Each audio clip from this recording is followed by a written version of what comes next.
Textos 1. Número 6. Nicolás Gómez Dávila. Indiferente a la originalidad de mis ideas, pero celoso de su coherencia, intento trazar aquí un esquema que ordene, con la menor arbitrariedad posible, algunos temas dispersos y ajenos. Amanuense de siglos, solo compongo un centón reaccionario. Si un propósito didáctico me orientara, habría escuchado sin provecho la dura voz reaccionaria. Su escéptica confianza en la razón nos disuade tanto de las aseveraciones enfáticas como la de las impertinencias pedagógicas. Para el pensamiento reaccionario, la verdad no es objeto que una mano entregue a otra mano, sino conclusión de un proceso que ninguna impaciencia precipita. La enseñanza reaccionaria no es exposición dialéctica del universo, sino diálogo entre amigos, llamamiento de una libertad despierta a una libertad adormecida. Demasiado consciente de fundarse sobre evidencias circunscritas, sobre raciocinios cuya validez se confina en determinados universos de discurso, sobre un cauteloso acecho a la novedad de la vida, el pensamiento reaccionario teme la postiza simetría de los conceptos, los automatismos de la lógica, la fascinación de las simplificaciones ligeras, la falacia de nuestro anhelo de unidad. Estas páginas sistemáticas no descuidan sus preceptos. Para un pensamiento precavido, los sistemas no degeneran en retórica de ideas. Lejos de paralizarnos en una complacencia dogmática, los sistemas nos obligan a una creciente perspicacia. Ante el sistema, donde se objetiva y se plasma, el pensamiento se asume. Su espontaneidad ciega se muda en conciencia de sus postulados, de su estructura y de sus fines. Cada sistema sucesivo viola sucesivas inocencias. Cada sistema restaura una meditación que nos libera. Este parcial intento es artificio de un pensamiento reaccionario. Morada pasajera de un huésped obstinado. No inicio catequización alguna ni ofrezco recetarios prácticos. Ambiciono, tan solo, trazar una curva límpida. Tarea ociosa. Lucidez estéril. Pero los textos reaccionarios no son más que estelas combinatorias entre escombros. El diálogo entre democracias burguesas y democracias populares carece de interés, aun cuando no carezca de vehemencia, ni de armas. Tanto capitalismo y comunismo, como sus formas híbridas, vergonzantes o larvadas, tienden, por caminos distintos, hacia una meta semejante. Sus partidarios proponen técnicas disímiles, pero acatan los mismos valores. Las soluciones los dividen, las ambiciones los hermanan. Métodos rivales para la consecución de un fin idéntico. Maquinarias diversas al servicio de igual empeño. Los ideólogos del capitalismo no rechazan el ideal comunista, el comunismo no censura el ideal burgués. Al investigar la realidad social del concurrente, para denunciar sus vicios o disputar la identificación exacta de sus hechos, ambos juzgan con criterio análogo. Si el comunismo señala las contradicciones económicas, la alienación del hombre, la libertad abstracta, la igualdad legal, de las sociedades burguesas, el capitalismo subraya, paralelamente, la impericia de la economía, la absorción totalitaria del individuo, la esclavitud política, el restablecimiento de la desigualdad real, en las sociedades comunistas. Ambos aplican un mismo sistema de normas, y su litigio se limita a debatir la función de determinadas estructuras jurídicas. Para el uno, la propiedad privada es estorbo, para el otro, estímulo, pero ambos coinciden en la definición del bien que la propiedad estorba o estimula. Aunque insistan ambos sobre la abundancia de bienes materiales que resultará de su triunfo, y aun cuando sean ambos augurios de hartazgo, tanto la miseria que denuncian, como la riqueza que encomian, solo son las más obvias especies de lo que rechazan o ambicionan. Sus tesis económicas son vehículo de aspiraciones fabulosas. Ideologías burguesas e ideologías del proletariado son, en distintos momentos, y para distintas clases sociales, portaestandartes rivales de una misma esperanza. Todas se proclaman voz impersonal de la misma promesa. El capitalismo no se estima ideología burguesa, sino construcción de la razón humana. El comunismo no se declara ideología de clase, sino porque afirma que el proletariado es delegado único de la humanidad. Si el comunismo denuncia la estafa burguesa y el capitalismo el engaño comunista, ambos son mutantes históricos del principio democrático, ambos ansían una sociedad donde el hombre se halle, en fin, señor de su destino. Rescatar al hombre de la avaricia de la tierra, de las lacras de su sangre, de las servidumbres sociales, es su común propósito. La democracia espera la redención del hombre y reivindica para el hombre la función redentora. Vencer nuestro atroz infortunio es el más natural anhelo del hombre, pero sería irrisorio que el animal menesteroso, a quien todo oprime y amenaza, confiara en su sola inteligencia para sojuzgar la majestad del universo, si no se atribuyese una dignidad mayor y un origen más alto. La democracia no es procedimiento electoral, como lo imaginan católicos cándidos, ni régimen político, como lo pensó la burguesía hegemónica del siglo XIX, ni estructura social, como lo enseña la doctrina norteamericana, ni organización económica, como lo exige la tesis comunista. Quienes presenciaron la violencia irreligiosa de las convulsiones democráticas creyeron observar una sublevación profana contra la alienación sagrada. Aun cuando la animosidad popular solo estalla esporádicamente en tumultos feroces o burlescos, una crítica sañuda del fenómeno religioso y un laicismo militante acompañan, sorda y subrepticiamente, la historia democrática.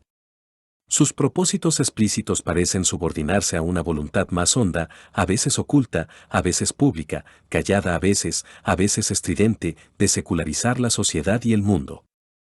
Su fervor irreligioso y su recato laico proyectan limpiar las almas de todo excremento místico.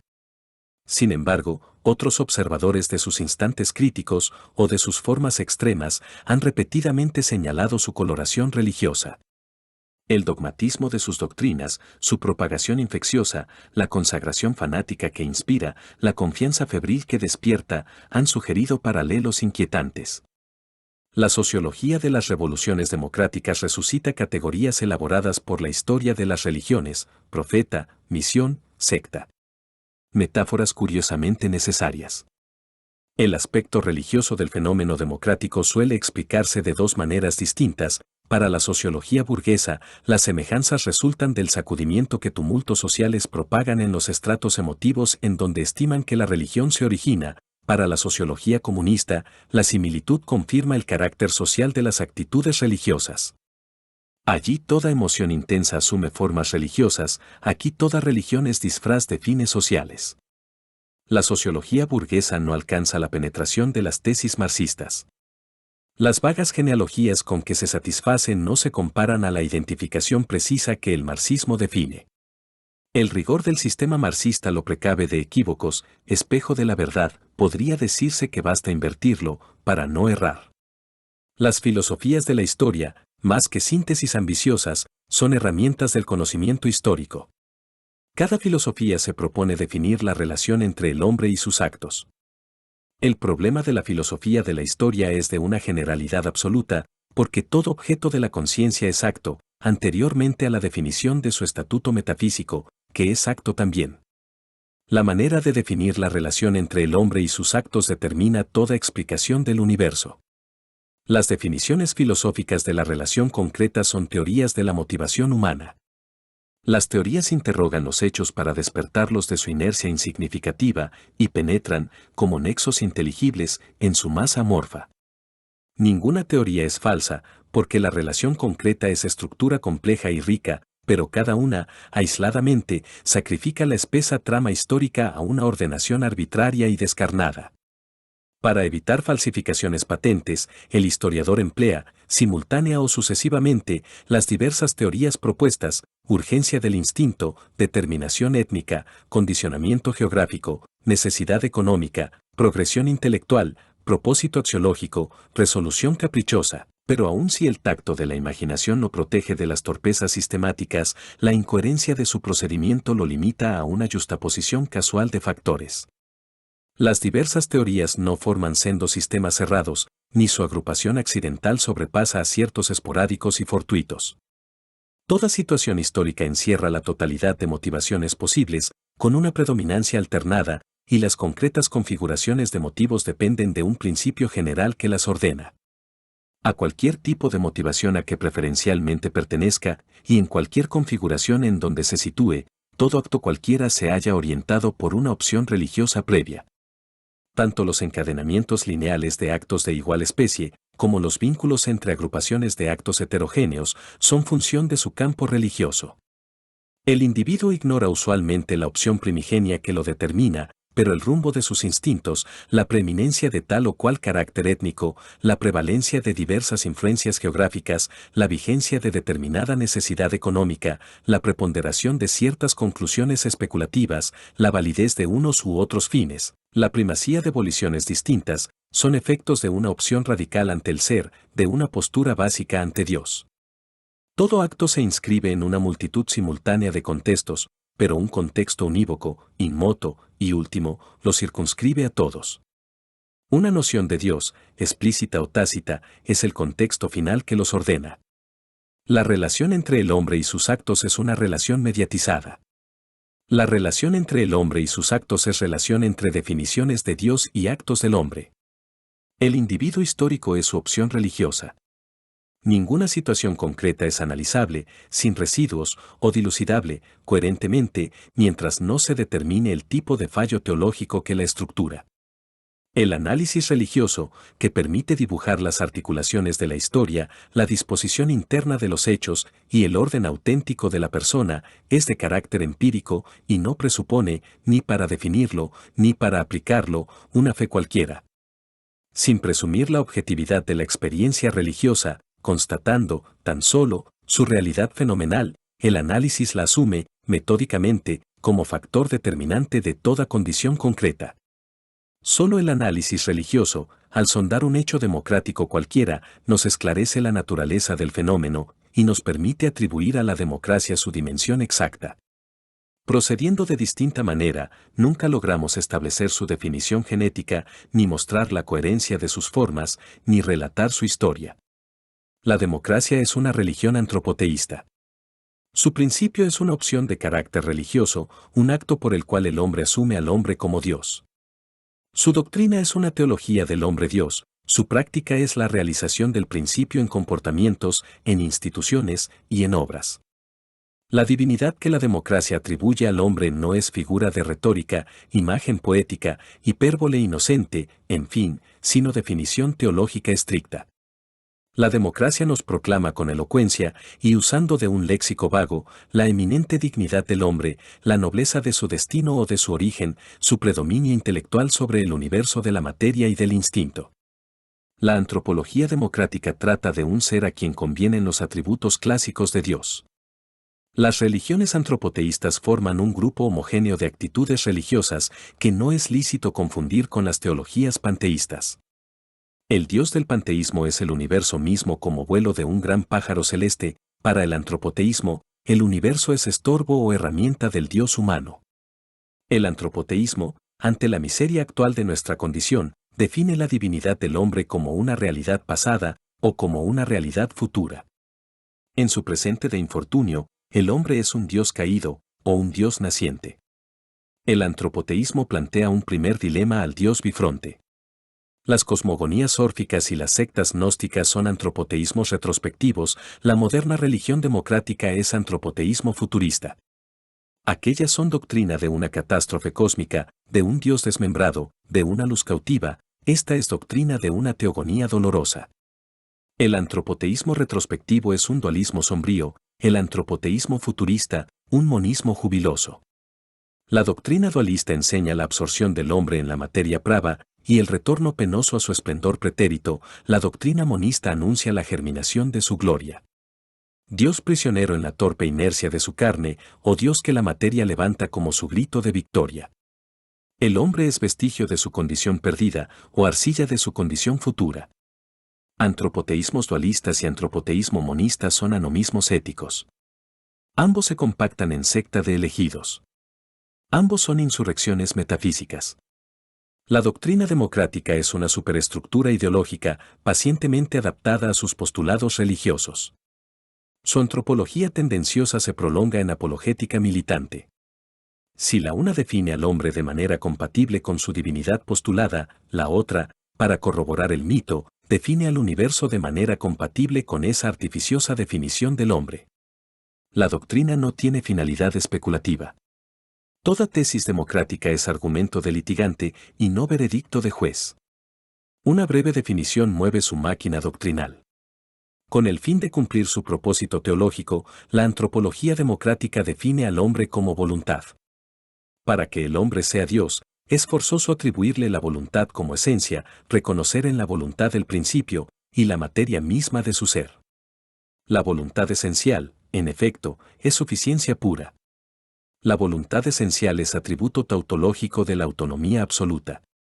Si la esencia de un ser no es su voluntad, el ser no es causa de sí mismo, sino efecto del ser que determina su esencia. Si la esencia humana excede la voluntad del hombre, ese excedente lo sujeta a una voluntad externa. El hombre democrático no tiene naturaleza, sino historia, voluntad inviolable que su aventura terrestre disfraza, pero no altera.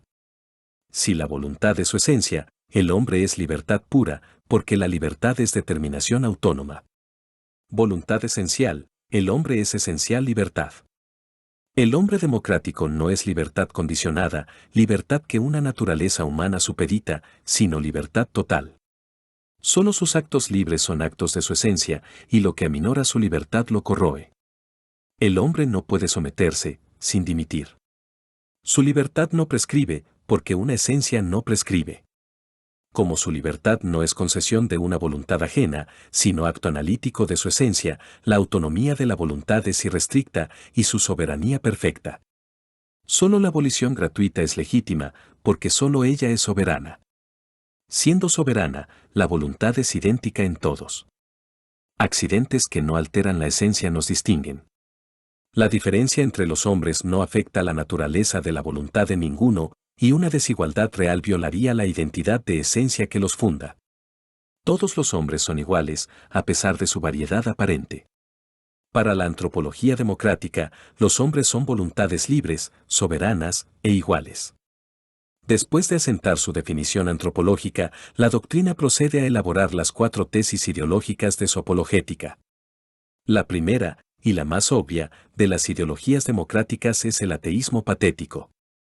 La democracia no es atea porque haya comprobado la irrealidad de Dios, sino porque necesita rigurosamente que Dios no exista. La convicción de nuestra divinidad implica la negación de su existencia. Si Dios existiese, el hombre sería su criatura. Si Dios existiese, el hombre no podría palpar su divinidad presunta. El Dios trascendente anula nuestra inútil rebeldía. El ateísmo democrático es teología de un Dios inmanente. Para confirmar nuestra divinidad problemática, el ateísmo enseña que los otros dioses son inventos del hombre.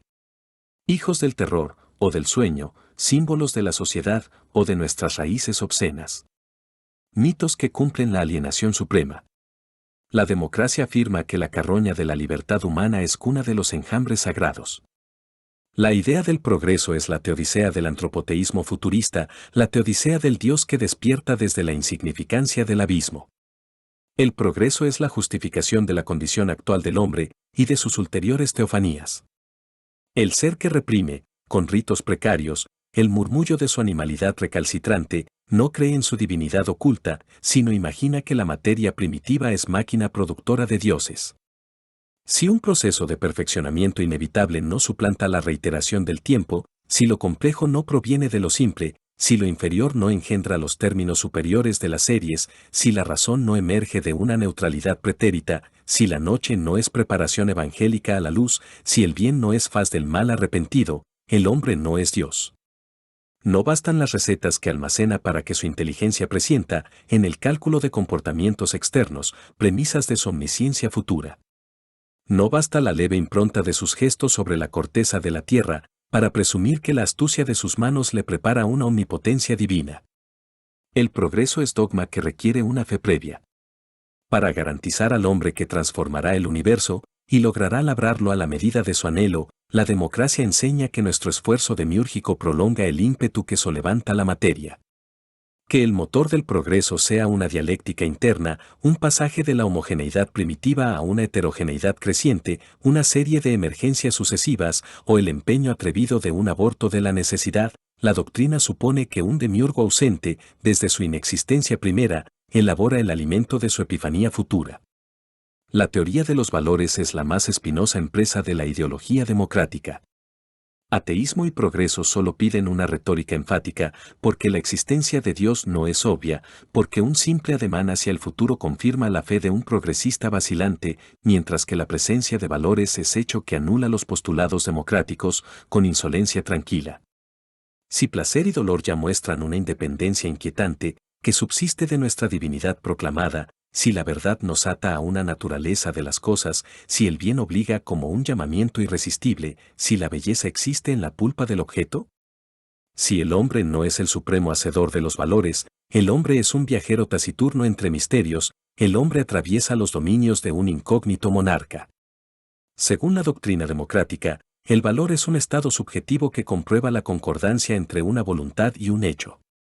La objetividad del valor es función de su generalidad empírica y su carácter normativo proviene de su referencia vital. Valor es lo que la voluntad reconoce como suyo. La reducción del valor a su esquema básico procede con astucias diversas. Ciertas teorías prefieren una reducción directa y enseñan que valor es meramente lo que el hombre declara serlo. Pero las teorías más usuales eligen rutas menos obvias. La función biológica, o la forma social, suplantan la voluntad desnuda y representan su manifestación concreta. Placer y dolor aparecen como síntomas de una vida que se cumple o que fracasa, el bien es el signo de un feliz funcionamiento biológico o de un acto propicio a la supervivencia social, la belleza es indicio de una posible satisfacción de instintos, de una exaltación posible de la vida, o expresión auténtica de un individuo, reflejo auténtico de una sociedad. Verdad, en fin, es el arbitrio que facilita el apoderamiento del mundo. Éticas utilitarias o sociales, estéticas naturalistas o expresionistas, epistemologías pragmáticas o instrumentales, intentan reducir el valor a su esquema prepuesto y no son más que artefactos ideológicos. La última tesis de la apologética democrática es el determinismo universal. Para afianzar sus profecías, la doctrina necesita un universo rígido. La acción eficaz requiere un comportamiento previsible, y la indeterminación casual suprime la certeza del propósito. Como el hombre no sería soberano sino en un universo regido por una necesidad ciega, la doctrina refiere a circunstancias externas los atributos del hombre. Si el mundo, la sociedad y el individuo no son, en efecto, reductibles a meras constantes casuales, aún el empeño más tenaz, más inteligente y más metódico, puede fracasar ante la naturaleza inescrutable de las cosas, ante la insospechable historia de las sociedades, ante las imprevisibles decisiones de la conciencia humana. La libertad total del hombre pide un universo esclavizado. La soberanía de la voluntad humana solo puede regentar cadáveres de cosas. Como un determinismo universal arrastra la libertad misma que lo proclama, la doctrina recurre, para esquivar la contradicción que la anula, a una acrobacia metafísica que transporta al hombre, desde su pasividad de objeto, hasta una libertad de Dios repentino. Al realizarse en comportamientos, en instituciones y en obras, el principio democrático procede con severa coherencia. La aparente confusión de sus fenómenos patentiza la extraordinaria constancia de la causa. En circunstancias diversas los rumbos son distintos, para que el propósito permanezca intacto. Dos formas sucesivas del principio inspiran la práctica democrática, el principio como voluntad soberana o como voluntad auténtica. No concediendo legitimidad sino a la voluntad gratuita, la democracia individualista y liberal traduce, en norma inapelable, los equilibrios momentáneos de voluntades afrontadas en un múltiple mercado electoral. El correcto funcionamiento del mercado supone un campo raso, expurgado de resabios éticos, escamondado de prestigios pretéritos, limpio de los despojos del pasado. La validez de las decisiones políticas y de las decisiones económicas es función de la presión que ejerce la voluntad mayoritaria. Las reglas éticas y los valores estéticos resultan del mismo equilibrio de fuerzas. Los mecanismos automáticos del mercado determinan las normas, las leyes y los precios. Para la democracia individualista y liberal, la abolición es libre de obligaciones internas, pero sin derecho de apelar a instancias superiores contra las normas populares, contra la ley formalmente promulgada o contra el precio personalmente establecido. El demócrata individualista no puede declarar que una norma es falsa, sino que anhela otra, ni que una ley no es justa, sino que quiere otra, ni que un precio es absurdo, sino que otro le conviene. La justicia, en una democracia individualista y liberal, es lo que existe en cualquier momento. Su estructura normativa es configuración de voluntades, su estructura jurídica suma de decisiones positivas, y su estructura económica conjunto de actos realizados. La democracia individualista suprime toda institución que suponga un compromiso irrevocable, una continuidad rebelde a la deleznable trama de los días.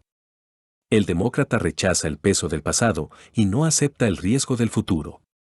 Su voluntad pretende borrar la historia pretérita y labrar, sin trabas, la historia venidera.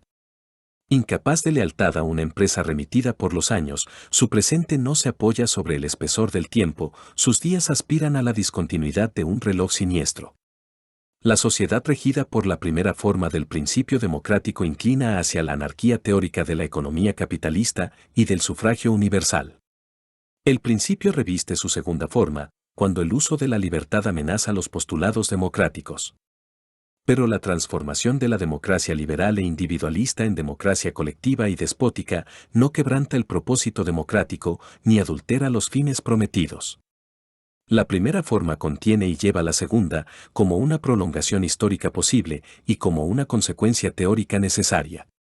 En efecto, si todos los hombres son voluntades libres, soberanas e iguales, ninguna voluntad puede sojuzgar legítimamente a las otras, pero como la voluntad no puede tener más objeto legítimo que su propia esencia, como toda voluntad que no tenga su esencia por objeto se niega y se anula, cualquier voluntad individual que no tenga por objeto su libertad, su soberanía y su igualdad, peca contra su esencia auténtica y puede ser legítimamente obligada, por una voluntad recta, a obedecerse a sí misma. No importa que la rebeldía contra su propia esencia sea acto de una sola voluntad, de una multitud de voluntades, de la cuasi totalidad de voluntades existentes en un instante preciso, o de la totalidad misma, porque la doctrina democrática necesariamente postula, frente a las voluntades pervertidas e insurrectas, una voluntad general proba consigo misma, leal a su esencia, cuya legitimidad puede ser representada por una sola voluntad recta. Mayoría, partido minoritario o individuo, la legitimidad democrática no depende de un mecanismo electoral, sino de la pureza del propósito. La democracia colectivista y despótica somete las voluntades apóstatas a la dirección autocrática de cualquier nación, clase social, partido o individuo que encarne la voluntad recta. Para la democracia colectivista y despótica, la realización del propósito democrático prima sobre toda consideración cualquiera. Todo es lícito para fundar una igualdad real que permita una libertad auténtica, donde la soberanía del hombre se corona con la posesión del universo. Las fuerzas sociales deben ser encausadas, con decisión inquebrantable, hacia la meta apocalíptica, barriendo a quien estorbe, liquidando a quien resista. La confianza en su propósito corrompe al demócrata autoritario, que esclaviza en nombre de la libertad, y espera el advenimiento de un Dios en el envilecimiento del hombre. La realización práctica del principio democrático reclama, en fin, una utilización frenética de la técnica y una implacable explotación industrial del planeta. La técnica no es producto democrático, pero el culto de la técnica, la veneración de sus obras, la fe en su triunfo escatológico, son consecuencias necesarias de la religión democrática. La técnica es la herramienta de su ambición profunda, el acto posesorio del hombre sobre el universo sometido. El demócrata espera que la técnica lo redima del pecado, del infortunio, del aburrimiento y de la muerte. La técnica es el verbo del hombre Dios. La humanidad democrática acumula inventos técnicos con manos febriles. Poco le importa que el desarrollo técnico la envilezca o amenace su vida. Un Dios que forja sus armas desdeña las mutilaciones del hombre. Demonios y dioses nacen lejos de la mirada de los hombres, y su infancia se aletarga en moradas subterráneas. La religión democrática anida en las criptas medievales, en la sombra húmeda donde bullen las larvas de textos heréticos. La predicación clandestina de mitos dualistas no calla bajo el despotismo de los emperadores ortodoxos. Los anatemas conciliares, las sentencias de los prefectos imperiales, los tumultos de la piedad popular, sofocan temporariamente la voz nefanda, pero sus ecos resucitan en villorrios montañeses, en conventículos de ciudades fronterizas y entre las legiones del imperio. De sus tierras de exilio, la evangelización dualista se propaga, lejos de la vigilante burocracia bizantina, hacia los laxos señoríos de Occidente. Las aguas de la turbia riada sumergen sedes episcopales y baten el granito del trono pontificio. La sombra tutelar y sangrienta del tercer Inocencio restaura la unidad quebrada, pero en tierras apartadas y distantes, en Calabria, sobre el Rin, entre telares flamencos, una nueva religión ha nacido. La moderna religión democrática se plasma cuando el dualismo bogomilo y cátaro se combina y fusiona con el mesianismo apocalíptico. En los parajes de su nocturna confluencia, una sombra ambigua se levanta.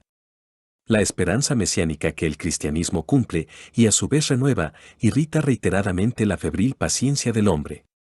En inmensos aposentos de adobe y bitumen, cráneos glabros, inclinados ante el monarca que apresa las manos sagradas, entonan himnos de victoria que un salmista plagia para la unción de reyesuelos. Las adulaciones irrisorias se transmutan bajo la llamada profética y el ungido terrestre prefigura al ungido divino. Cuando al templo destruido solo sucede un templo profano, los temas mesiánicos esparcen su intacta virulencia.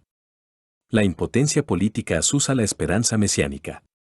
Mondado de sus excrescencias carnales, el mesianismo transmite a la Iglesia, sin embargo, el germen de sus terribles avideces.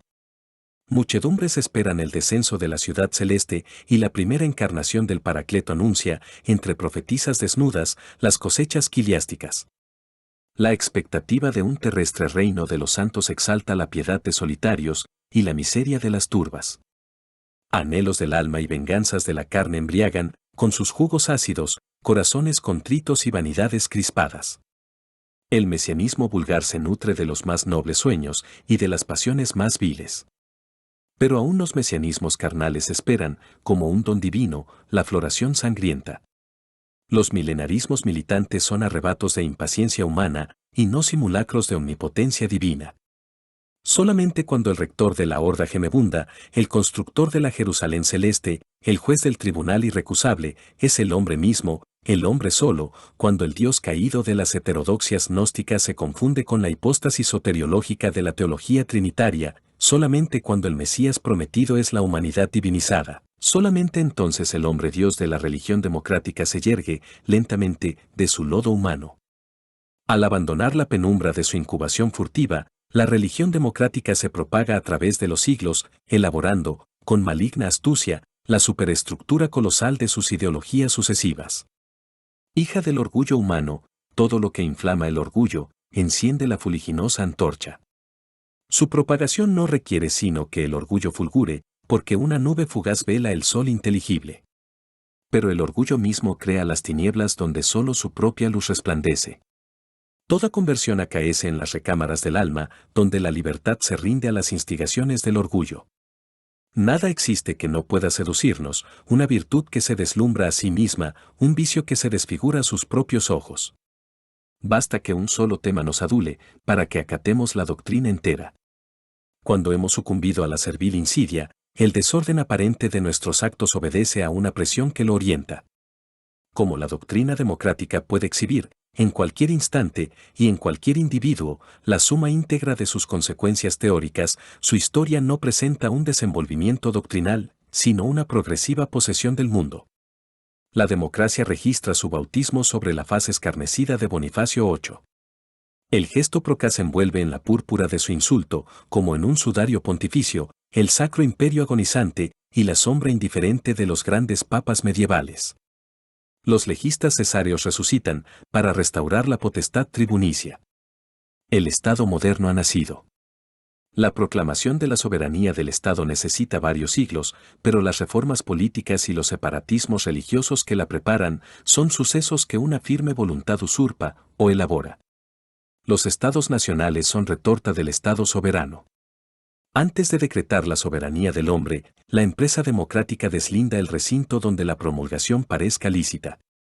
En el laberinto jurídico del Estado medieval, la predicación tropieza contra la libertad patrimonial de algunos, contra las usurpaciones sancionadas de otros, contra los fueros naturales de todos. Pero el Estado que se estima solo juez de sus actos e instancia final de sus pleitos, que no acata sino la norma que su voluntad adopta y cuyo interés es la suprema ley, puede constituirse en Dios secularizado. Al proclamar la soberanía del Estado, Baudin concede al hombre el derecho de concertar su destino. El Estado soberano es la primera victoria democrática. El Estado soberano es un proyecto jurídico que el absolutismo monárquico realiza, y los legistas del rey de Francia no son los servidores de una raza, sino de una idea. El monarca combate los poderes feudales, los fueros provinciales, los privilegios eclesiásticos, para que nada restrinja su soberanía, porque el Estado debe abolir todo derecho que pretenda precederlo, toda libertad que pretenda limitarlo. La jurisdicción monárquica invade las jurisdicciones señoriales, la autoridad pública suprime la autonomía comunal, el reformismo estatal reemplaza la lenta mutación de las costumbres, y el despotismo legislativo suplanta estructuras contractuales y pactadas. El absolutismo enerva las fuerzas sociales y fabrica una burocracia centralista que, al usurpar la función política, transforma a los súbditos del rey en siervos del Estado. La soberanía del Estado moderno se plasma en pluralismo de Estados soberanos, en cuyo inestable equilibrio incuba la virulencia nacionalista, que corona sendos centralismos sofocantes con imperialismos truculentos. Como todo episodio democrático suscita, en sus más fervientes propulsores, un espasmo de angustia ante la pretensión que se desenmascara, cada forma de la doctrina comporta una copia negativa que parece, tan solo, su imagen descolorida y pálida, pero que es, en verdad, un reflejo reaccionario ante el abismo. A medida que las supervivencias medievales se extinguen, la historia de la democracia se reduce al conflicto entre su principio puro y sus recelos reaccionarios, larvados en supositicias alternativas democráticas. A la soberanía del Estado contesta el derecho divino de los reyes, que no es formulación religiosa del absolutismo político, sino la más eficaz manera doctrinal de negarlo. Proclamar el derecho divino del monarca es desmentir su soberanía y repudiar la irrecusable validez de sus actos. Sobre el monarca de derecho divino imperan, jurídicamente, con la religión que lo unge, el derecho natural que lo precede, y la moral que lo conmina. El cadalso del trágico enero alzaría una imagen meramente patética si hubiesen asesinado tan solo un delegado impotente del despotismo monárquico, pero la imposibilidad de ratificar un cisma, violentando su conciencia, lleva al Borbón flácido y tonto, entre el silencio de 100.000 personas y bajo el redoble de tambores, hasta el más noble de sus tronos.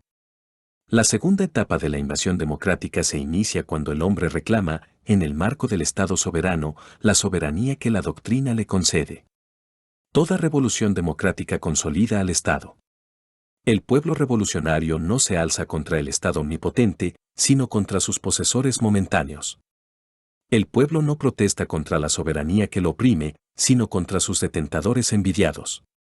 El pueblo reivindica la libertad de ser su propio tirano. Al proclamar la soberanía popular, Rousseau anticipa su realización plenaria, pero forja la herramienta jurídica de las codicias burguesas. El heredero de las soberanías estatales, el monarca pululante de las sociedades allanadas, se precipita sobre un mundo cedido a la avidez de su apetito utilitario. La tesis de la soberanía popular troza los ligamentos axiológicos de la actividad económica para que suceda a la búsqueda de un sustento congruo, el afán de una riqueza ilimitada. La expansión burguesa agarrota el planeta en la red de sus trajines insaciables. La era democrática presenta un incomparable desarrollo económico, porque el valor económico es parcialmente dúctil a los postulados democráticos. El valor económico tolera una indefinida dilatación caprichosa y su núcleo sólido se expande en elásticas configuraciones arbitrarias. El hombre no es soberano, tampoco, de los valores económicos, pero la posible alternancia de todos, y el carácter artificial de muchos, permiten que el hombre presuma, ante ellos, una soberanía que el resto del universo le niega. El valor económico es el menos absurdo emblema de nuestra soberanía quimérica. Un notorio predominio de la función económica caracteriza la sociedad burguesa, donde la economía determina la estructura, fija la meta y mide los prestigios. El poder económico, en la sociedad burguesa, no acompaña meramente y da lustre al poder social, sino lo crea. El demócrata no concibe que la riqueza, en sociedades distintas, resulte de los motivos que fundan la jerarquía social. La veneración de la riqueza es fenómeno democrático. El dinero es el único valor universal que el demócrata puro acata, porque simboliza un trozo de naturaleza servible y porque su adquisición es asignable al solo esfuerzo humano. El culto del trabajo, con que el hombre se adula a sí mismo, es el motor de la economía capitalista, y el desdén de la riqueza hereditaria, de la autoridad tradicional de un nombre, de los dones gratuitos de la inteligencia o la belleza, expresa el puritanismo que condena, con orgullo, lo que el esfuerzo del hombre no se otorga. La tesis de la soberanía popular entrega la dirección del Estado al poder económico. La clase portadora de la esperanza democrática encabeza, inevitablemente, su agresión contra el mundo. El sufragio universal elige, en sus comicios, los más vehementes defensores de las aspiraciones populares, pero los parlamentarios elegidos gobiernan, con la burguesía que absorbe los talentos, para la burguesía que multiplica la riqueza. Los mandatarios burgueses del sufragio prohijan el Estado laico, para que ninguna intromisión axiológica perturbe sus combinaciones.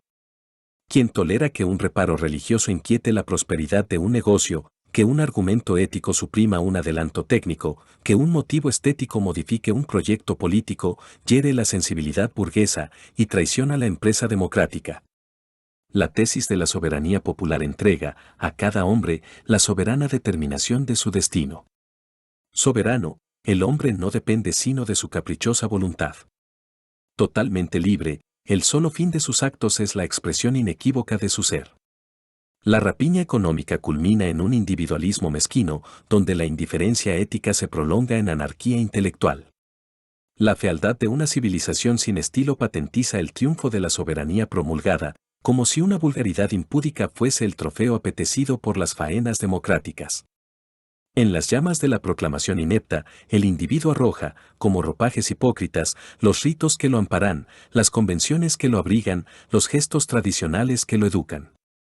En cada hombre liberado, un simio adormecido bosteza, y se levanta. La aprensión reaccionaria, que provoca cada episodio democrático, inventa la teoría de los derechos del hombre y el constitucionalismo político, para alambrar y contener las intemperancias de la soberanía popular. Las consecuencias de la tesis espantan a quienes la proclaman, y les sugiere remediar su error apelando a imprescriptibles derechos del hombre. El proyecto revela su origen reaccionario, a pesar de su endeble argumentación metafísica, porque subtraer al pueblo soberano una fracción de su poder presunto, por medio de una declaración solemne de principios, o de una constitución taxativa de derechos, es una felonía contra los postulados democráticos. El liberalismo político hereda el ingrato deber de sofrenar las pretensiones que parcialmente comparte. La confusión intelectual que lo caracteriza y la lealtad dividida que lo enerva le impiden acogerse a su franca estirpe reaccionaria y lo designan, como víctima estupefacta e inerme, a la violencia democrática. Pero el liberalismo mantuvo, a pesar de su incompetencia teórica, vestigios de sagacidad política. La tercera etapa de la conquista democrática es el establecimiento de una sociedad comunista. El esquema clásico del manifiesto no requiere rectificación alguna, la burguesía procrea el proletariado que la suprime. La sociedad comunista surge del proceso que engendra un proletariado militante, una agrupación social pulverizada en individuos solitarios y una economía cuya integración creciente necesita una autoridad coordinada y despótica, pero tanto el proceso mismo como su triunfo político resultan del propósito religioso que lo sustenta. El comunismo no es una conclusión dialéctica, sino un proyecto deliberado. En la sociedad comunista, la doctrina democrática desenmascara su ambición. Su meta no es la felicidad humilde de la humanidad actual, sino la creación de un hombre cuya soberanía asuma la gestión del universo. El hombre comunista es un Dios que pisa el polvo de la tierra. Pero el demiurgo humano sacrifica la libertad posible del hombre en aras de su libertad total. Si la indocilidad de la carne irrita su benevolencia divina, y reclama una pedagogía sangrienta, el mito que lo embriaga le certifica la inocencia del terror. Sin embargo, un entusiasmo pueril lo protege, aún, de las abyecciones postreras. El propósito democrático extingue, lentamente, las luminarias de un culto inmemorial. En la soledad del hombre, ritos obscenos se preparan. El tedio invade el universo, donde el hombre no halla sino la insignificancia de la piedra inerte o el reflejo reiterado de su cara lerda.